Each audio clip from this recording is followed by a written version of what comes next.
सर्वांच्यासाठी नमस्कार. मी राजेंद्र खोराटे, ज्ञान संस्कार अकॅडमीमध्ये सर्वांचं हार्दिक स्वागत करतोय. हे कालपर्यंत आपण मराठी विषयाचे सर्व घटक अभ्यासलेले आहेत. आता आपल्याला टीईटी परीक्षेच्या संदर्भामध्ये पेपर फर्स्ट आणि पेपर सेकंड प्रश्नपत्रिकेचं स्वरूप कसं असणार आहे किंवा प्रश्नपत्रिका कशी असते, कशी होती, याचा पण आपल्याला आढावा घेणं गरजेचं आहे. कारण आपल्याला अभ्यास करताना प्रश्न उत्तर किंवा काही शब्द समूहाबद्दल एक शब्द असतील, समानार्थी शब्द असतील, विरुद्धार्थी शब्द असतील, अलंकारिक शब्द असतील, एका शब्दाचे दोन अर्थ असतील, त्याचबरोबर काही वृत्त असतील, अलंकार असतील, याचा शब्दांच्या जाती असतील, वर्णमालेचा अभ्यास असेल, या सगळ्या गोष्टी आपण अतिशय काळजीपूर्वक अभ्यासलेल्या आहेत. पण ज्या वेळेला या अभ्यासात असताना आपल्याला एक प्रामुख्यानं गोष्ट जाणवते, ती म्हणजे कोणती, की या प्रश्नपत्रिकेचा जर आपण आढावा घेतला तर पहिली गोष्ट की उतारा आणि कविता, की गद्य आकलन आणि पद्य आकलन. ज्या वेळेला आपण एखादे धडे आपण अभ्यासलेले होते, बऱ्याचशा कवितांचा अभ्यास केलेला आहे, पण शासनाला अपेक्षा काय होते की या विद्यार्थ्यांना की धड्यांचा अभ्यास किंवा गद्याचा अभ्यास कितपत झालाय याचा जर आढावा घ्यायचा असेल तर एक अपठित उतारा दिला जातो आणि या अपठित उतार्याच्या माध्यमातून 4 प्रश्न तुम्हाला दिली जातात आणि या 4 प्रश्नांची उत्तरं तुम्हाला सांगायची आहेत. दुसरी गोष्ट, एक कविता दिली जाते, ती पण अपठित.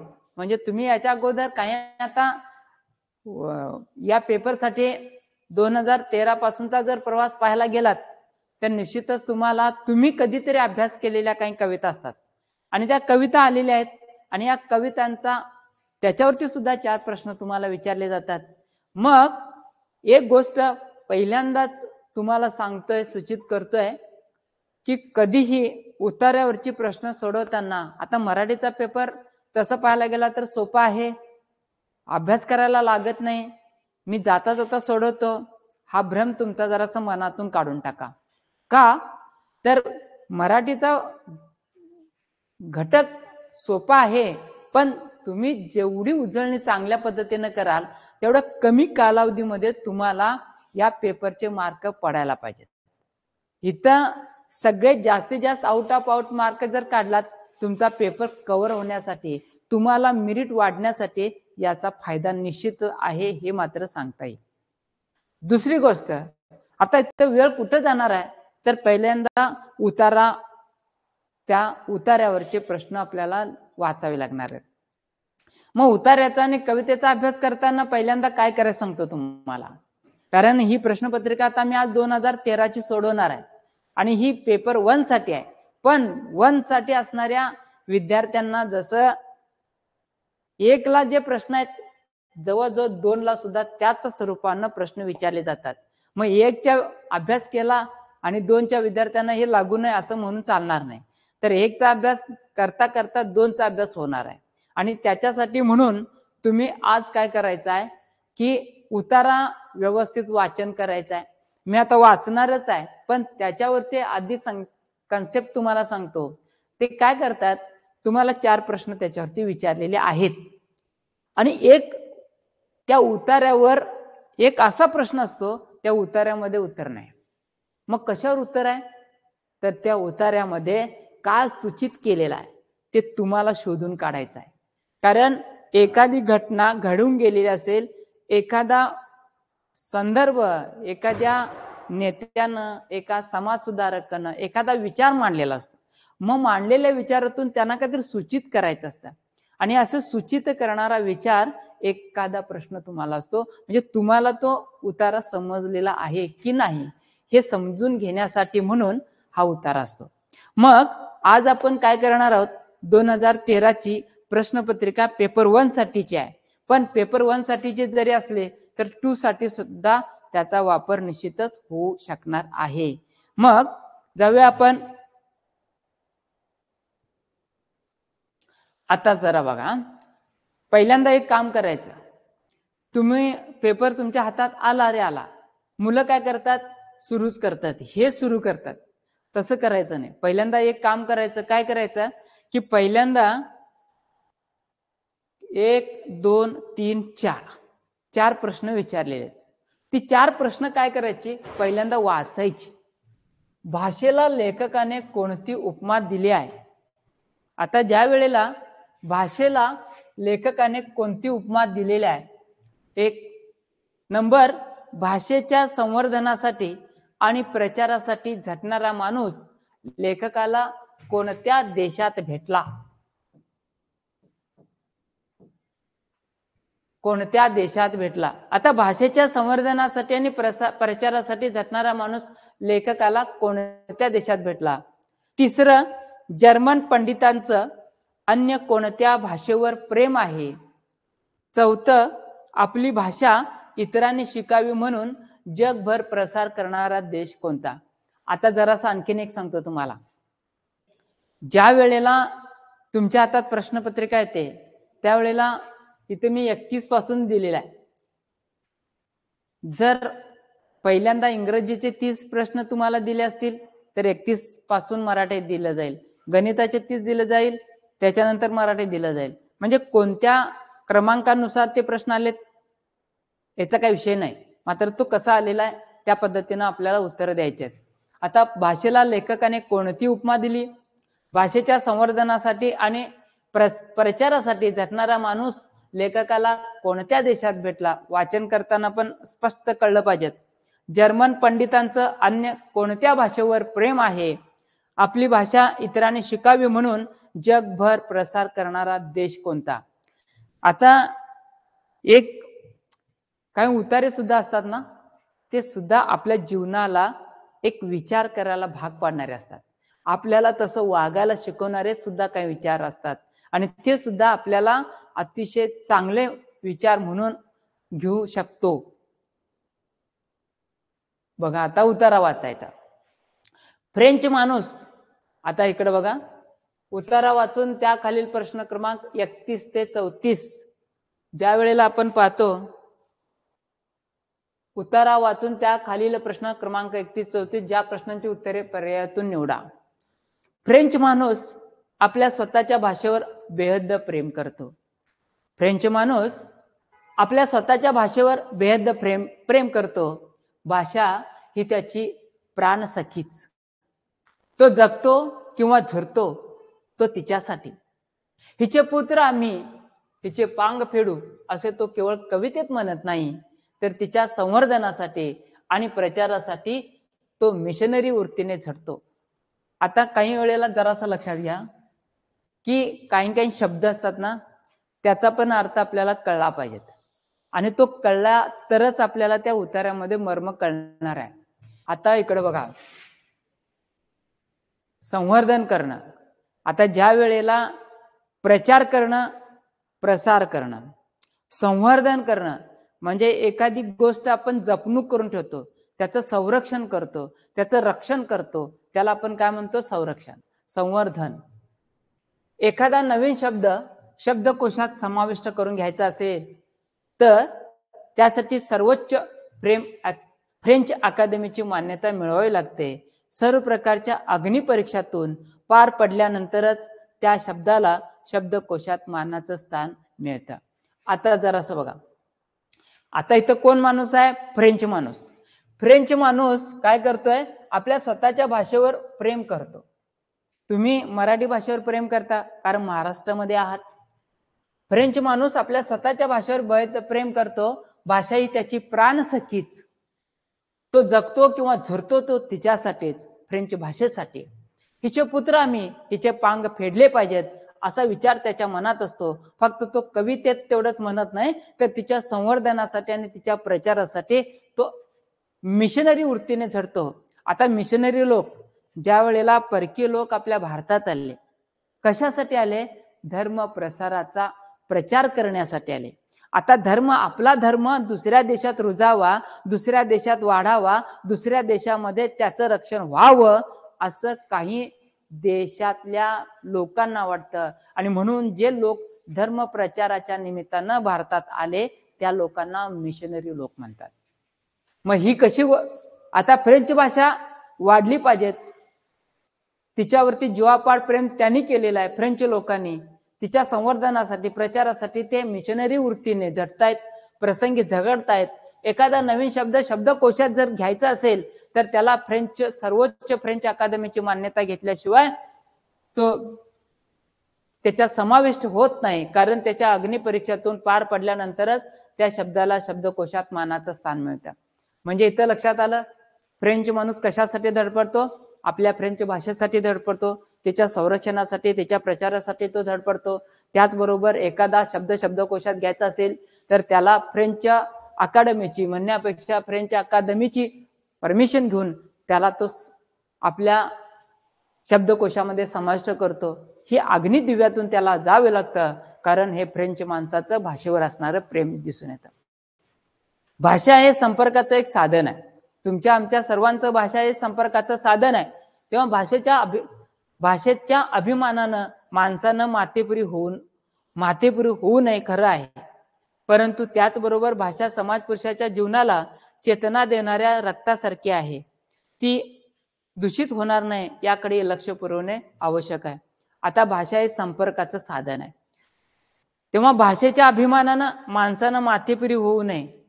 आता बऱ्याच वेळेला माथेपुरी म्हणजे डोकं फिरवणं, की भाषा माझी विकसित झाली पाहिजे, त्याचा प्रसार झाला पाहिजे, संवर्धन झालं पाहिजे, म्हणून कसंही कुणाच्याही पायदळी तुडून चालणार नाही. हिटलर काय करायचा? हुकुमशहा हिटलर असं म्हटलं जात होतं. तो एखादी तत्व आपली लोकांच्यावर रुजवायचा, पण कसं? हुकुमशाही पद्धतीनं. आणि मग लोकांना ती मान्य होतात का न मान्य होतात याचा विचार करायचा नाही, मात्र ती रुजवायची. म्हणून हुकुमशाही हिटलर त्याची कारकीर्द जास्त दिवस टिकली नाही. म्हणून माथी फिरूसारखं, डोकं फिरल्यासारखं त्याचा प्रसार करायचा नाही. भाषेच्या अभिमानानं माणसानं माथेपुरी होऊ नये खरं आहे, परंतु त्याचबरोबर भाषा समाज पुरुषांच्या जीवनाला चेतना देणाऱ्या रक्तासारखी आहे, ती दूषित होणार नाही याकडे लक्ष देणं गरजेचं आहे. पुढे तिसरा परिच्छेद आता बघा. फ्रेंच प्रमाणेच जर्मन लोकांनाही आपल्या भाषेविषयी प्रेम आहे. जसं फ्रेंचांना आपल्या भाषेबद्दल प्रेम आहे, तसं जर्मन लोकांना सुद्धा आपल्या भाषेबद्दल प्रेम आहे. मग ही आपली भाषा इतरांनी शिकावी म्हणून जर्मन लोक काय करतात? तर त्यांनी जगभर केंद्रे काढली आहेत, परंतु त्याचबरोबर अन्य भाषावरही त्यांचं प्रेम आहे. जर्मन पंडिताचं संस्कृत भाषेवरचं प्रेम सर्वज्ञात आहे. संस्कृतचा अभ्यास भारतापेक्षा जर्मनीत अधिक होत असावा. इथं जर्मन माणसांचं वैशिष्ट्य काय सांगा? तर जर्मन माणसं काय करतात? आपल्या भाषेवरती अतोनात प्रेम करतात, हे बरोबर आहे, पण आपल्या भाषेबरोबर इतर भाषेवर सुद्धा ते प्रेम करतात. त्यांनी जर्मन पंडितांनी संस्कृत भाषेवरती प्रेम केलेलं आहे, आणि आपल्या भारतापेक्षा जर्मनमध्ये मात्र संस्कृत भाषेवरती जास्त भारतापेक्षा अधिक अभ्यास झालेला दिसून येतो. आता चला पुढं. आता काय घडलं बघा. भाषेला लेखकाने कोणती उपमा दिली आहे? आता भाषेला लेखकाने कोणती उपमा दिली आहे? माथेफिरू होऊ शकत नाही, समाज पुरुषाची होऊ शकत नाही, दूषित रक्ताची होऊ शकत नाही. कशाची? तर समाज पुरुषाला चेतना देणाऱ्या रक्ताची. आता चेतना ज्या वेळेला सचेतन आणि अचेतन, सचेतन म्हणजे जिवंतपणा असणं आणि अचेतन म्हणजे निर्जीवपणा असणं, म्हणजे समाज पुरुषाला चेतना देणाऱ्या रक्ताची. आता ज्या वेळेला भाषेच्या संवर्धनासाठी आणि प्रचारासाठी झटणारा माणूस लेखकाने कोणत्या देशात भेटला? आता सरळ सरळ आहे की भाषेच्या संवर्धनासाठी आणि प्रचारासाठी फ्रान्स हा एक शब्दप्रयोग आपल्याला आलेला आहे, आणि त्यामुळं आपल्याला प्रामुख्यानं पाहायला मिळतं की फ्रान्सचा. त्याचबरोबर आपण पुढे जातोय की जर्मन पंडितांचं अन्य कोणत्या भाषेवर प्रेम आहे? जर्मन पंडितांनी आपल्या भाषेबरोबरच कुणावरती जास्त भर दिलेला आहे?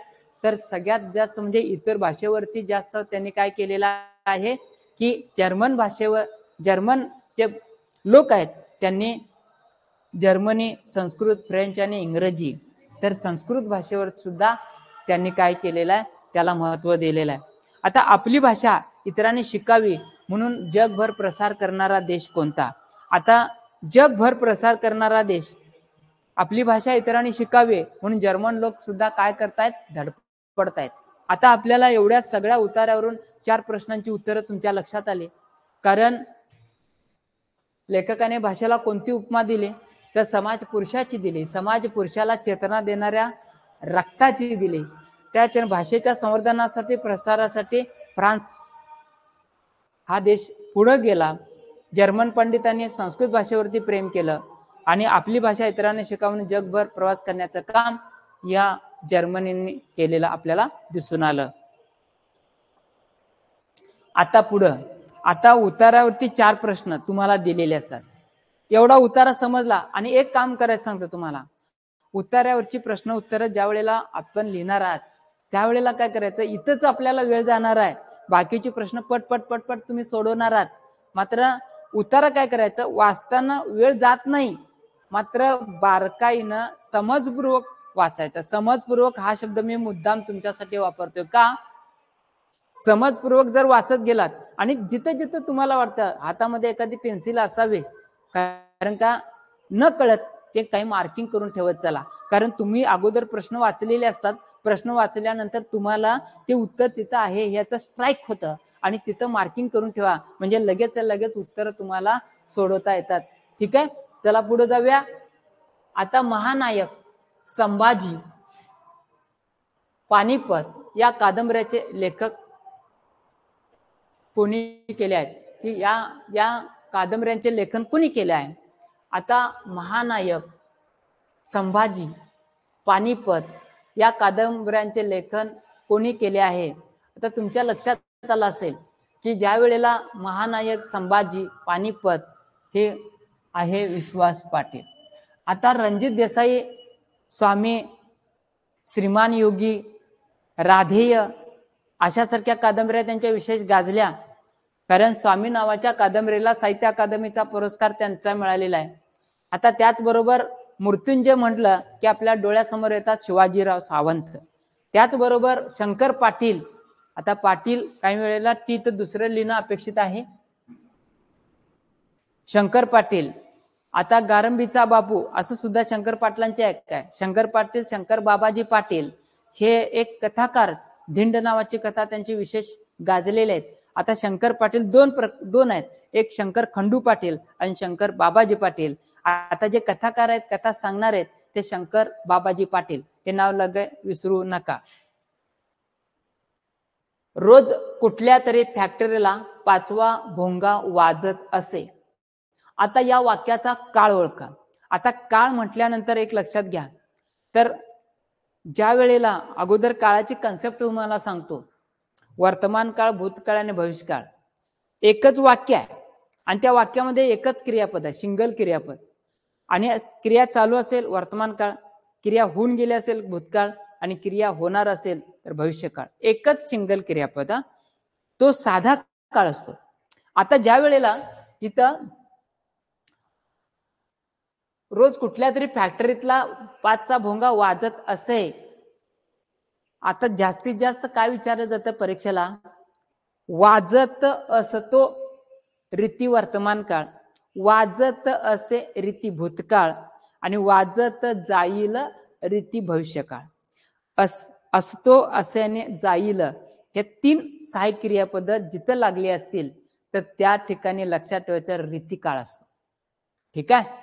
आता वाजत आहे अपूर्ण वर्तमान काळ, वाजत होता हे वाजत होता पूर्ण अपूर्ण भूतकाळ.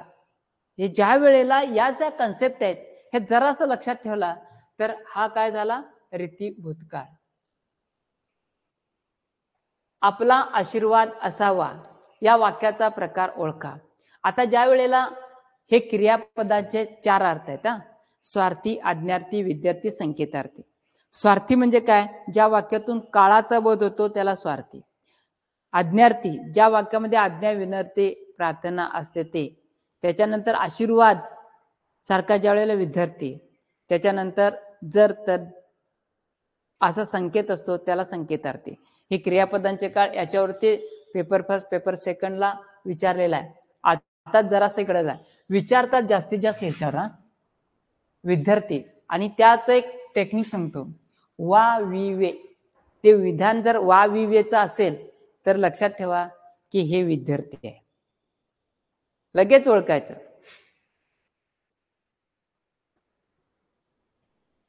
आता विद्वान,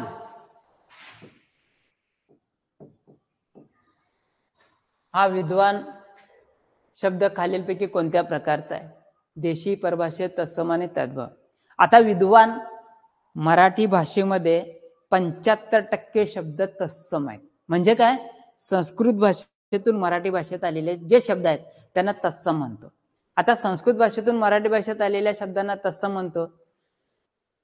मराठी भाषेत येताना, संस्कृत भाषेतून मराठी भाषेत येताना त्या शब्दाच्या रूपात बदल होऊन आला असेल तद्भव, बोली भाषेतला असेल तर देशी, परकी भाषेतून आला तर परभाषा. आता विद्वान हा शब्द तत्सम. सहलीच जाताना कात्रज जवळ उजाडले. आता सहलीत जाताना कात्रज जवळ उजाडले या वाक्यातील प्रयोग ओळखा. आता इथं काय झालंय? करता नाही आहे, दिसत नाही आहे, करता नाही आहे. मात्र जो कर्ता आणि क्रियापदाचा भाव या वाक्यातून कळतो. उजाडले, मळमळले, अशा स्वरूपाचे. आता मला पोटात मळमळते म्हणजे त्या वाक्यात कर्त्याचा क्रियापदाचा भाव दिसतो. असा भाव दिसून येत असेल अशा स्वरूपाची जी क्रियापद असतात ती सरळ काय करायची? भाव कर्तरी प्रयोगात टाकायची. आता ह्याच्यात आणखीन एक ट्रिक सांगतो तुम्हाला. एखादं वाक्य दिलेलं असतं, वाक्यामध्ये कर्ता, कर्म आणि क्रियापद जर असेल, कर्ता कर्म क्रियापद असेल, त्या कर्त्याला जर प्रत्यय नसेल तर ते कर्तरी वाक्य, कर्माला प्रत्यय नसेल तर ते कर्मणी भाव, आणि कर्त्याला प्रत्यय, कर्माला प्रत्यय असं असेल तर तो भावी प्रयोग. एवढ्या छोट्याशा ट्रिक्स आहेत त्या. म्हणजे काही वेळेला लागू 80% लागू पडतात, 20% जरासं जमलिंग करतात. आता म, स, ज, स, त, त, ग. आता हे कोणत्या वृत्ताचे गण आहेत? आता तुम्हाला अक्षरगण वृत्त आणि मात्रा वृत्त असे दोन प्रकार वृत्ताचे आहेत. अक्षरगण वृत्ताची काही उदाहरणं आहेत, मात्रा वृत्ताची काही उदाहरणं असतात. तुम्हाला इथं काय विचारलेलं आहे? फक्त गण विचारले, म, स, ज, स, त, त, ग. हे गण कोणत्या वृत्ताचे आहेत? आता याचं खरं उत्तर आहे ते म्हणजेच शार्दूल विक्रीडित. कारण शार्दूल विक्रीडित मध्ये 19 अक्षर असतात. हे अक्षरगण वृत्ताचं आहे. आणि एक सांगतो तुम्हाला, मात्रा वृत्ताचं उदाहरण असेल ना त्याच्यात गण नसतात, फक्त मात्रा मोजायचे असतात. आता नववधू मी प्रिया, नववधू प्रिया मी बावरते, भारतांबेच्या कवितेतली ओळ नववधू, हे मात्रा वृत्त आहे. तिथं नाही. भुजंगप्रियात मात्रा वृत्त आहे, इंद्र वज्रा मात्रा वृत्त, सॉरी हे अक्षरगण वृत्त आहे, ते पण अक्षरगण वृत्त आहे. मात्र मस, जस, त, ग हे शार्दूल विक्रीडित. पुढील संधी विग्रहाच्या नियमानुसार गटात न बसणारा शब्द ओळखा. आता इथं दुष्काळ, दुर्जन, निष्कारण, निष्फळ सगळ्यांना तुमच्या लक्षात आलं असेल. इथं मात्र दु अधिक काळ, दु अधिक जन, इथं दु अधिक जन, दूर अधिक जन.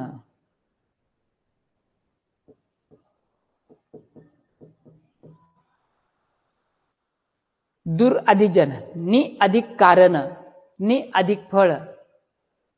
आता या सगळ्या संधीचा जर विचार करायला गेलात, गटात न बसणारा शब्द हा वेगळा, याचा विग्रह वेगळा होतो, याचा विग्रह म्हणजे फोड वेगळे होते. नागनाथ कोत्तापले यांच्या पुढीलपैकी कोणत्या साहित्यकृतीला राज्य शासनाचा पुरस्कार प्राप्त झालाय? हा प्रश्न त्यावेळेला चुकीचा टाकलाय. कारण याचे दोन उत्तर येतात. कारण मुडूस आणि गांधारीचे डोळे या दोन्ही त्या पुस्तकांना साहित्य अकादमीचा त्यावेळेला राज्य शासनाचा पुरस्कार मिळालेला आहे. मग आता काहींनी हे उत्तर लिहिलं, काहींनी हे उत्तर लिहिलं, गोंधळ होतो. त्यावेळेला तो शब्द कन्फ्यूज करतात आणि त्यावेळेला त्यांनी स्पष्ट सूचना दिली की याचे मार्क दोघांनाही दिलेले आहेत. हे मुडूस आणि गांधारीचे डोळे.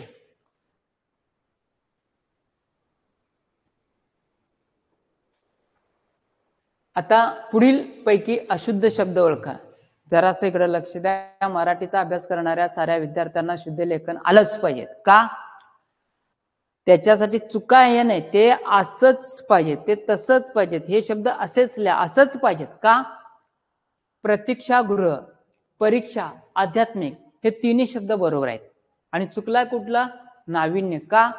त्याची वेलांटी पहिली लिहिलेली आहे. नवीन हा शब्द आहे आणि नवीनचं नाविन्य तयार झाले.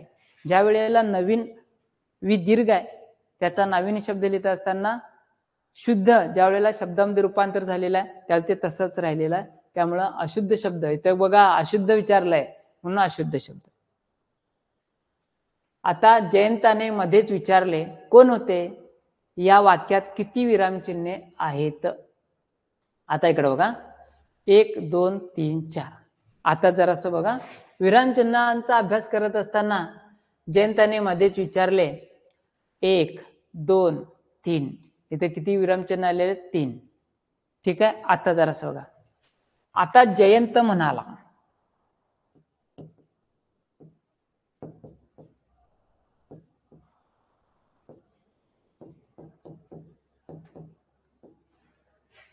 जयंत म्हणाला मी तो स्वल्पविराम दिलं. जयंताने मध्येच विचारले. जयंत म्हणाला स्वल्पविराम दिला आणि जयंताने मध्येच विचारले असं मी वाक्य पुढे जोडलं हो.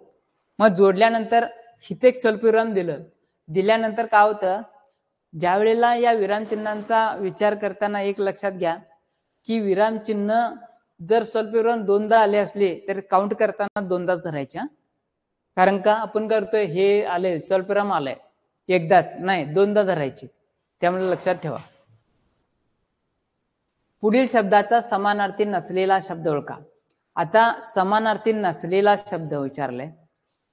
अश्व, अश्व म्हणजे घोडा, वारू म्हणजे घोडा, हय म्हणजे घोडा, तुरुंग म्हणजे घोडा, म्हणजे शाखामृत हा चुकीचा शब्द आहे. आता आले बघा कविता. आता कवितेचा अभ्यास करताना आपल्या लक्षात आलं कोणती गोष्ट? कविता वाचत असताना पीक खुशीत डोलत या हे आधी वाचण्या अगोदर काय करायला सांगितलं तुम्हाला? शेतकरी काळ्या आईची पूजा करतो म्हणजे काय करतो? शेतातील पिके पाहून कोणाचे देहभान हरपते? कवितेतील मोत्याचा मळा हा शब्दाचा समर्पक अर्थ काय? कवितेत कोणत्या अनमोल हरित रंगदर्शक रत्नाचे नाव आले आहे? आता ज्या वेळेला पीक खुशीत डोलत या, पीक खुशीत डोलत या, पीक खुशीत डोलत या भारी, भरला आनंद समद्या शिवारी, बघून पाचूच रान आमचं हरपलं देहबान, आज रानाची शोभा न्यारी आल्या सरसर भुईवर धारा, ताप मातीचा सरला सारा समद शिवार फुलून आलं, बघून मन हे भुलून गेलं, गेल्या भुलून दिशा ही चारी, दाट पिकाने सजली शेत, पीक मजेत गिरकी घेत, गार वार हे झुळझुळ वात, पाना पानात गाणी गात, गाती पानात पाखर ही सारी, काळ्या आईची कराया पूजा, राब राबला शेतकरी राजा, उन्हा तानात घामत्यानं शिपला, मळा मोत्याचा मातीत पिकला, आली सोन्याची दौलत, आली सोन्याची दौलत दारी. आता ही कविता दिलेली आहे. पीक खुशीत डोलत या भारी, भरला आनंद समद्या शिवारी. आता मी वाचत गेलो पण तुम्हाला वाचत असताना लक्षात काय येणार नाही. का येणार नाही? कवितेचं वाचन सुद्धा कसं असतं, कवीला अभिप्रेत असणारा अर्थ वेगळा असतो आणि आपण वाचताना त्याच्यातून वाचार्थ म्हणजे वाचल्या वाचल्या कळणारा अर्थ वेगळा आणि त्याच्यातून सूचित करणारा अर्थ लक्षार्थ हा पण जरासा समजून घेणं गरजेचं आहे. आता पीक खुशीत डोलत या भारी, भरला आनंद समद्या शिवारी, म्हणजे पीक जोमान आले, सगळीकडे आनंद शिवारामध्ये पसरलेला आहे. बघून पाचूच रान, आता रानाला पाचूची उपमा दिलेली आहे. बघून पाचूच रान आमचं हरपलं देहबान, की शेतातलं पीक बघितल्यानंतर देहबान हरपून गेलेला आहे. आज रानाची शोभा न्यारी आल्या सरसर भुईवर धारा, या रानात आमचं हरपण दे, आज रानाची शोभा न्यारे सरी पावसाच्या या भुईवर आलेल्या आहेत. ताप मातीचा सरला सारा, ज्या वेळेला उन्हाच्या तिरीप शेताच्या शिवारावरती पडते आणि शेत उन्हानं तापलेले असतात, ती तहानेनं व्याकुळ झालेली असतात आणि व्याकुळ झालेल्या या भूमीवरती जर पाण्याच्या धारा पडल्या, आल्या सरसर भुईवर धारा, त्या ताप मातीचा सरला सारा, म्हणजे तापलेली माती थंड झाली. समद शिवार फुरलून आलं, कारण जमिनीला एक फुलोरा येतो. बघून मन हे भुलून गेलं, मन सुद्धा भुलून गेलं, आनंदी झालं. गेल्या भुलून दिशाई चारी, चारी दिशा सुद्धा भुलून गेल्या. आता दाट पिकाने सजली शेत, शेतकऱ्यांना शेत पेरलेले आहेत आणि पिकं सुद्धा दाट सजलेले आहेत. पीक मजेत गिरकी घेत, पिकांना सुद्धा आनंद झालेला आहे, पिकं सुद्धा वाढत चाललेले आहेत. गार वारं हे झुळझुळ वाहत, पाना पानात गाणी गात. पीक डौलदार डोलायला लागतं आणि डोलणाऱ्या पिकामध्ये वाऱ्याची एखादी झुळूक येते आणि झुळूक आल्यानंतर पाना पानात ते गाणं गात. गाती पानात पाखरं ही सारी, काळ्या आईची करा या पूजा. आता पाखरं सुद्धा हे आनंदून गेलेले आहेत. त्यावेळेला या काळ्या आईची करा या पूजा. राब राबला शेतकरी राजा. आता या काळ्या आईची म्हणजे शेतात शेतकरी काय करतोय, या काळ्या आईची पूजा करतोय. शेतामध्ये तो खूप खूप राबतोय. उन्हातानात घाम त्यानं शिंपलेला आहे. मळा मोत्याचा मातीत पिकला आणि त्याचा मळा पिकलेला आहे. त्याचं शेत पिकानं भरून आलेलं आहे आणि पीक तितकं चांगलं आलं की आली सोन्याची दौलतदारी. की सोन्याची दौलत म्हणजे धान्याला दौलत, असा शब्दप्रयोग वापरलेला आहे. आता जरासा शेतकरी काळ्या आईची पूजा करतो म्हणजे काय करतो. आता शेतकरी काळ्या आईची पूजा करतो म्हणजे काय करतो, की ज्या वेळेला काळ्या आईची कराया पूजा, राब राबला शेतकरी राजा. बघा आता असं आलं येते ते, म्हणजे शेतात काय करतो, कष्ट करतो. शेतातील पिके पाहून कोणाचे ध्येयभान हरवले. आता सरळच आलं शेतकऱ्याचे. कवितेतील मोत्याचा मळा हा शब्दाचा समर्पक अर्थ काय. आता मोत्याचा मळा म्हणजे शेतातलं पीक. कवितेत कोणत्या अनमोल हरित रंगद्रव्याचा रत्नाचे नाव. आता हरित रंगद्रव्य म्हणजे पाचू असा शब्दप्रयोग आलाय बघा. बघून पाचूचं रान, बरोबर. म्हणजेच अशा पद्धतीनं कवितेची प्रश्नांची उत्तरं आपल्याला सोडवणं अपेक्षित आहे. कविता व्यवस्थित समजून घेतलात ना, पटपट पटपट उत्तरं द्यायला येतात. जहाल या शब्दाचा कोणता योग्य विरुद्धार्थी शब्द लिहा. आता तुम्हाला सगळ्यात महत्त्वाचं, गोपाळ गणेश आगरकर आणि लोकमान्य टिळक ही त्या काळामध्ये एक इंग्रज सरकारच्या विरोधात आवाज उठवणारी ही जोडी म्हणायला हरकत नाही. मात्र या दोघांचा स्वभाव वेगळा आहे. केसरी आणि मराठा ही दोन वृत्तपत्र यांनी चालवली होती, पण गोपाळ गणेश आगरकर हे मवाळवादी होते आणि लोकमान्य टिळक हे जहालवादी होते. म्हणजे काय होते, लोकमान्य टिळक काय म्हणायचे, आधी इंग्रज स्वराज्य हा माझा जन्मसिद्ध हक्क आणि तो मी मिळवणारच, असं त्यांचं म्हणणं होतं. म्हणजे पहिल्यांदा इंग्रजांनी हा आपला देश सोडून द्यायचा आणि आपल्याला स्वातंत्र्य द्यायचं. पण गोपाळ गणेश आगरकरांचं म्हणणं कसं होतं की इंग्रज जेवढ्या सुधारणा आपल्या देशात करतील ना तेवढ्या आपण घेऊया आणि टप्प्याटप्प्यानं आपण स्वातंत्र्य मिळवूया. पण तसं लोकमान्य टिळकांचं म्हणणं नव्हतं आणि म्हणून शेवटी त्या दोघांच्यात फारकत झालेली दिसून येते. म्हणून इथं जहालचा विरुद्धार्थी शब्द काय आला, मवाळ. बरोबर, ठीक आहे. पुढील म्हण पूर्ण करा. पदरी पडले झोंड. आता पदरी पडले झोंड, बऱ्याच वेळेला काय होतं की आपल्याला अनेक वेळेला संकट येतात, अडचण येतात, अपमानाला आपण सामोरे जातो. पण माझा अपमान झालाय, मला ज्यावर संकट आलंय, मी आता काही करू शकत नाही म्हणून आपण जगाला सांगत बसतो का, नाही. जगाला सामोरे जाताना कसं जातो, हसून केले गोड. म्हणजे आपल्या चेहऱ्यावरती मनावरती कोणत्या प्रकार ताण आलाय हे दाखवत नाही, आपण हसून त्याचं स्वागत करतो. म्हणून पदरी पडले झोंड, हसून केले गोड. ज्या समासशीर शब्दात दोन्ही पदे महत्वाची नसून त्यातून तिसऱ्याच पदाचा बोध होतो असा समास कोणता? आता समासाचा अभ्यास करताना लक्षात घ्या, ज्या समासाचं पहिलं पद महत्वाचं अव्ययभाव, दुसरं पद महत्वाचं तत्पुरुष, दोन्ही पद महत्वाची द्वंद्व आणि दोन्ही पद महत्वाची नसून तिसरं पद महत्वाचं बहुव्रीही, तिसऱ्या पदाचा बोध होतो असतो त्याला बहुव्रीही समास म्हणायचं. हे प्रथम पद, हे दोन्ही पद, दुसरं पद. पुढील भाववाचक नसलेले नाम शोधा. आता पुढील भाववाचक नसलेले नाम, ज्या वेळेला नामाचे प्रकार 3, सामान्य नाम, विशेष नाम, भाववाचक नाम. भाववाचक नाम कसं असतं की असणाऱ्या गुणधर्माला, वस्तूमध्ये असणारा जो गुणधर्म आहे त्या गुणधर्माला भाववाचक नाम म्हणतात. मग भाववाचक नाम त्याला काही प्रत्यय लागतात, त्व लागतं, गिरी लागतं, ता लागतं, ह्यासारखे प्रत्यय लागून आता भव्य, भव्यता प्रत्यय लागला. सुंदर, सौंदर्य, सुंदर हे विशेषण आहे पण त्यातलं सौंदर्य हे भाववाचक नाम. दातृत्व, त्व लागलंय, आता इथं स्वतंत्र हे विशेषण.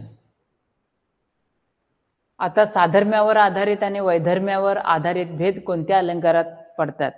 आता साधर्म्य आणि वैधर्म्य म्हणजे विविधता आणि समता असं आपण म्हणतो. तर तुमच्या एक लक्षात असावं म्हणून सांगतोय, कारण ह्या अलंकाराचे प्रत्येकाचे वैशिष्ट्य वेगळे आहेत.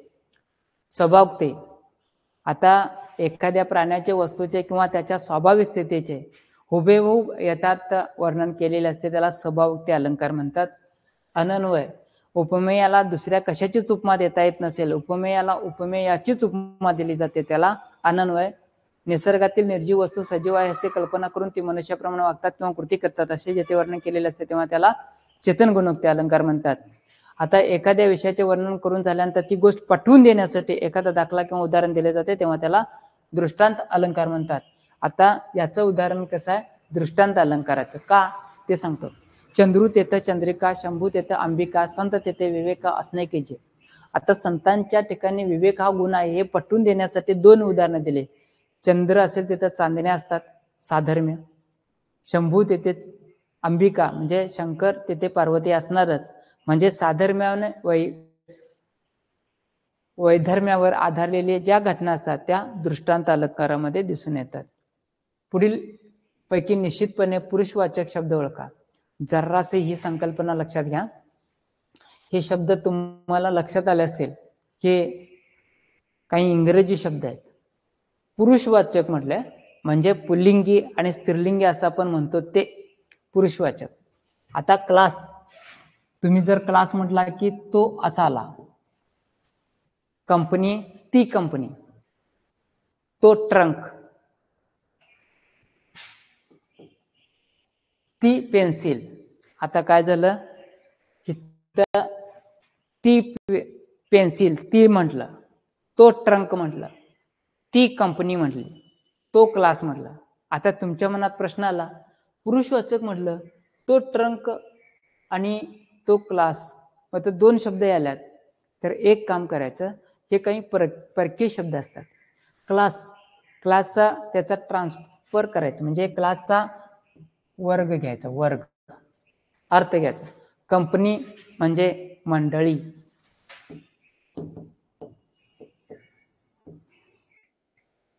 ट्रंक पेटी, पेन्सिल लेखनी.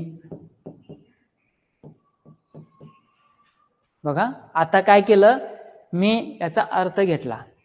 आता करायचं, तो वर्ग, ती मंडळी, ती पेटी, ती लेखनी, हे सगळं स्त्रीलिंगी आलंय आणि हा पुल्लिंगी आलाय. म्हणजे वर्ग कोणता असणार आहे, पहिला प्रकार. हे जरासं लक्षात ठेवा. हे आजपर्यंत आपण कधी शिकलो नाही. आपण शिकलो काय, लगेच याला तो आणि ती ते लावतो, पुल्लिंगी स्त्रीलिंगी नपुंसकलिंगी एवढं म्हणतो रिकाम होतो. ही बघा कन्सेप्ट वेगळे आहे. पेपर 1 आणि पेपर 2 साठी सगळ्यांना महत्वाचे आहे. पुढील निश्चितपणे एकवचनी शब्द ओळखा. आता निश्चितपणे एकवचनी, आता घर घरी अनेकवचनी, लिंब लिंबे हे अनेकवचनी, फोटो फोटोच, पिले पिलू पिले, म्हणजे हा शब्द कोणता आहे? एकवचनी फोटो. आता पुढील वाक्यातील नाम कोणत्या विभक्तीत आहे? आता पुढील वाक्यातील जरासं इकडे बघा, तर इथं मुलांनी या शब्दाखाली अधोरेखन आहे. मुलांनी आज्ञा पाळावी. आता मुलांनी याला प्रत्यय कोणता लागलाय? नी. आता नी प्रत्यय कोणत्या विभक्तीत आहे? ने ए सी, नी ही ई सी, तृतीय विभक्ती आहे. आता तृतीय विभक्ती असल्यामुळं नी प्रत्यय तृतीय विभक्ती आहे काय? तृतीय येत आहे बघा. आता तृतीय अनेकवचनी का? एक वचनामध्ये ने ए सी लागलाय का नाही? नी ही ई सी, मग तृतीय अनेकवचनी. इथं चतुर्थी म्हटले, द्वितीय म्हटले, षष्ठी म्हटले, मात्र लक्षात ठेवायचं एक वचनात आहे का अनेक वचनात आहे. आता नोकरीसाठी केलेला अर्ज कोणत्या पत्र लेखनाचा प्रकार आहे? आता कोणत्या असं नाही, कोणत्या. तक्रार अर्ज, मागणी अर्ज, कौटुंबिक अर्ज, व्यावसायिक अर्ज. आता तुमच्या सरळ लक्षात आलं, नोकरीसाठी जो अर्ज आपण तयार करतो तो व्यावसायिक अर्ज आहे. आता तक्रार अर्ज म्हणजे आपण एखादी तक्रार नगरपालिकेला, ग्रामपंचायतीला करतो त्यावेळेला जो मॅटर असतो त्यावेळेला तक्रार अर्ज. मागणी, पुस्तकांची मागणी, विज्ञान साहित्याची मागणी. त्याच्यानंतर कौटुंबिक अर्ज. आता कौटुंबिक अर्ज शक्यतो नसतो, तो पत्र असतं. कौटुंबिक मध्ये काय? आई वडिलांना पत्र, भाऊ बहिणीला पत्र, लहान भावाला पत्र, मित्र मैत्रिणीला पत्र, अशा स्वरूपाचा. याच्यामध्ये अभिवादन पण येतात, म्हणजे तीर्थरूप वडिलांना, तीर्थरूप असा मॅटर कुणाला वापरला जातो. आता पुढील पैकी कठोर व्यंजन कोणते? आता कठोर व्यंजनामध्ये लक्षात ठेवा, च, ग, ड आणि द. एक लक्षात ठेवा की वर्णमालेमध्ये स्पर्श व्यंजन 25 आहेत.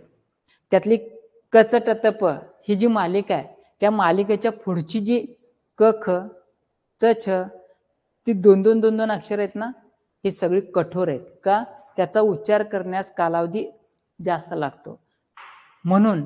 आणि श, श, स ही 3 असे एक 13 कठोर वर्ण आपल्यामध्ये आहेत, म्हणजे च. शिक्षकांनी पुढील वाक्यात किती नामामध्ये सामान्य रूपामुळे बदल झाला आहे? शिक्षकांनी मुलांना शाबासकी दिली. आता सामान्य रूप कशामुळे होतं माहिती आहे? जर विभक्तीचा प्रत्यय लागून, काही वेळेला अव्यय सुद्धा लागून शब्दामध्ये बदल होतो. आता इथं शिक्षक याला प्रत्यय लागला नी, इथं मुला प्रत्यय लागलाय ना, तर या 2 शब्दांना प्रत्यय लागून शब्दाच्या रूपात बदल झालाय. म्हणून इथं काय ना, समान रूपामध्ये बदल झालेल्या वाक्यात किती शब्दामध्ये बदल झाला? 2. ठीक आहे. आता 31 ते 60 असे तुम्हाला काय केलेले? आज एक ट्रायल बेस खाली 2013 ची पेपर 1 ची एक प्रश्नपत्रिका तुमच्या समोर दिली, आणि हा प्रश्नपत्रिकेचा कसा साचा असतो, कसा ढाचा असतो हे तुम्हाला सांगितलेलं आहे. आता आम्ही काय करणार आहोत, तर 2013 पासून 2024 पर्यंत ज्या काही प्रश्नपत्रिका तुमच्या समोर आल्या त्या सगळ्यांचाच आढावा घेणार आहे, आणि त्याच्यात काही खोचक गोष्टी कुठं विचारल्या जातात त्याचा संदर्भ तुम्हाला आमच्या अभ्यासक्रमाला धरून सांगणार आहोत. आणि त्या पद्धतीनं तुम्ही हे लेक्चर्स, हे सेशन चुकू नका. आज आपण जॉईन झाला त्याबद्दल सर्वांच्यासाठी धन्यवाद.